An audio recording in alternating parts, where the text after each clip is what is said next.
جی ناظرین، وقفے کے بعد خوش آمدید بتاتا چلوں کہ ہمیں ابھی جوائن کیا نوابزادہ لشکری رئیسانی نے، جو پاکستان پیپلز پارٹی کے رہنما ہیں۔ رئیسانی صاحب، آپ سے سوال یہ پوچھوں گا کہ ابھی تک کی جو گفتگو ہوئی ہے ہمارے یہاں پہ، اس میں دو بڑے اہم نکات سامنے آئے ہیں۔ پہلا تو یہ ہے کہ حکومت کی پرائیورٹی میں اس وقت نظر نہیں آتا بلوچستان کے معاملے کو حل کرنا۔ دوسرا یہ ہے کہ بلوچستان کی جو حکومت ہے، وہاں کے جو نمائندے ہیں جو بلوچستان اسمبلی میں بیٹھے ہوئے ہیں، وہ ان لوگوں کے اصل نمائندے نہیں ہیں، ٹرو ریپریزنٹیٹیوز نہیں ہیں جن کو ہم بلوچ قوم پرست کہتے ہیں۔ ٹھیک ہے، تو یہ جو معاملہ ہے یہ کس طرح سے پھر حل ہوگا آپ کی نظر میں؟ دیکھیں، عرض یہ کہ آپ نے دو ایشوز یاد کیے یا دو سوال ہیں۔ عدم سنجیدگی کا شکار ایک سماج اسی قسم کے بحران سے دوچار ہوتا ہے، جس قسم کے بحران سے آج ہمارا ریاست، کہیں جہاز نہیں چل رہا ہے، کہیں ٹرین نہیں رک رہا ہے، کہیں چوریاں ڈکیتیاں، کہیں کرپشن جو ہے اپنے آخری جو ہے منازل کو طے کرتے ہوئے آگے بڑھ رہا ہے۔ یہ تو عدم جیتا ایک سماج ہے جس میں یہ بحران ہوں گے۔ مثلاً ایک کمیٹی خورشید شاہ صاحب کے سربراہی میں بنی بلوچستان ایشو پہ، بہرحال وہ آج تک اس کا ماشاءاللہ میٹنگ نہیں ہو سکا۔ یقیناً نمائندگی کا پیمانہ پارلیمنٹ ہے، اور وہ پارلیمنٹ جو انجینئرڈ الیکشن کے نتیجے میں مارز وجود میں نہ آئے۔ بلوچستان اسمبلی میں لوگ بیٹھے ہیں، کچھ جینین، کچھ کو سرپرستی ہمارا پراسرار قوتوں کا رہا ہے جو ڈیلیور نہیں کر سکتے۔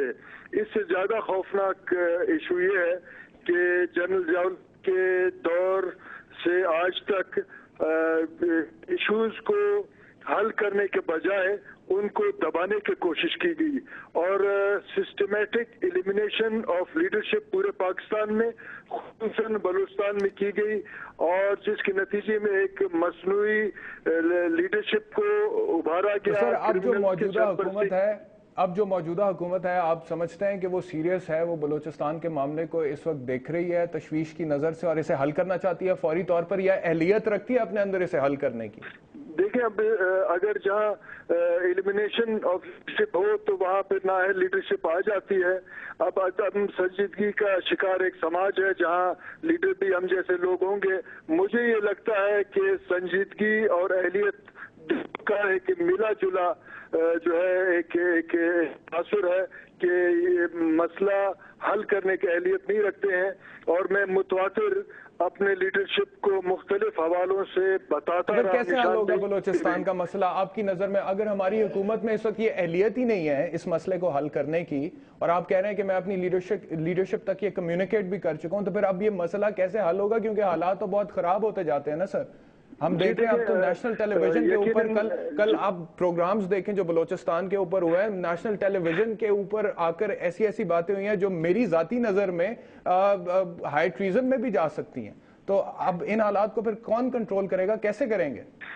دیکھیں، مجرم وہ ہے، پہلے تو ہم مجرموں کو دیکھیں جنہوں نے مسلسل 65 سال عوامی حاکمیت اعلیٰ کو تسلیم نہیں کیا ہے اور ووٹ کے پرچی کے تقدس کو پامال کیا، وہ مجرم ہیں۔ ان کا پھر ایک طویل لسٹ ہے۔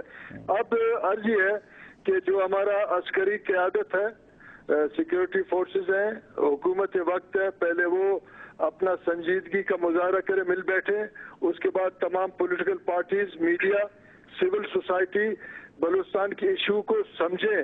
مجھے آج میں وثوق سے یہ کہتا ہوں کہ ہمارا جو اکثر یہ بااثر لوگ ہیں، صاحب اختیار ہیں، وہ بلوچستان ایشو کو ابھی تک سمجھ ہی نہیں سکے۔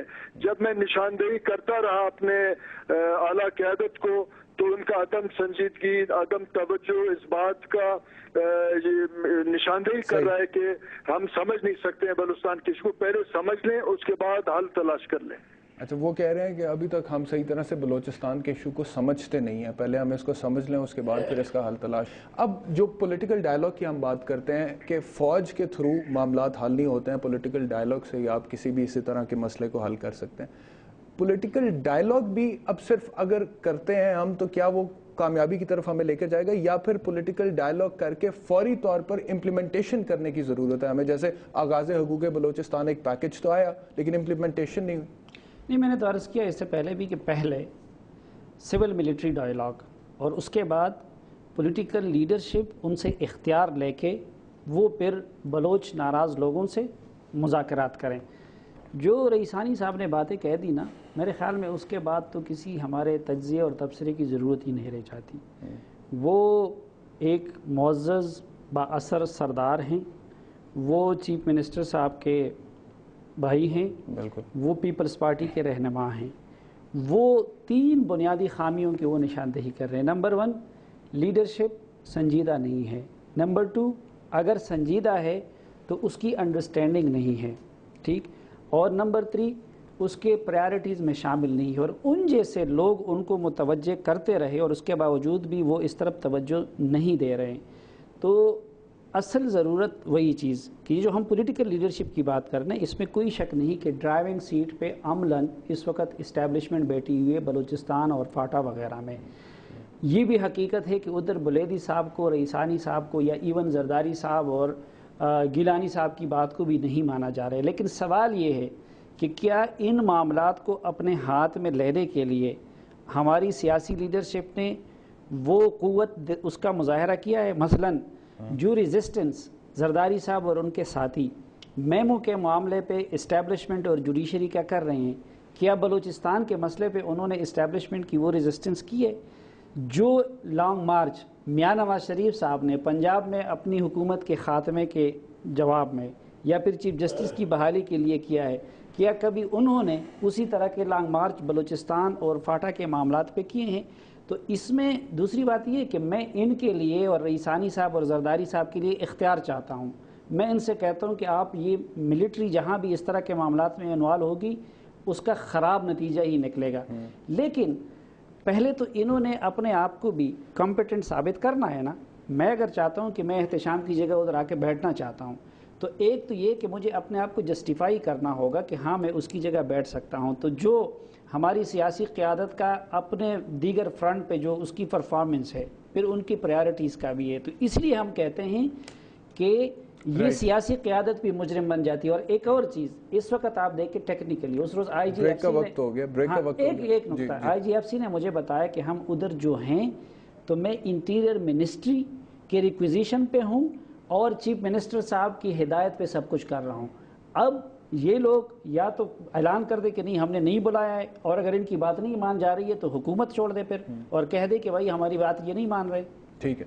سلیم صافی صاحب کہہ رہے ہیں جی کہ ملٹری جب انوالو ہوتی ہے تو پھر اس کا نتیجہ خراب نکلتا ہے. بریک سے واپس آئیں گے اور ان سے پوچھیں گے اور بلیدی صاحب سے بھی یہ پوچھیں گے کہ اگر ہم نے ملٹری کو اس ساری صورتحال سے باہر نکالنا ہے اور ایک پولیٹیکل ڈائلاگ کرنا ہے تو پھر جو اس وقت بلوچ قوم پرست ایلیمنٹس ہیں ان کو بھی تھوڑی نرمی کا مظاہرہ کرنا پڑے گا. کیا ہمیں اس وقت ان میں وہ نرمی نظر آ رہی ہے؟ یہ سوال اٹھائیں گے اس بریک کے بعد.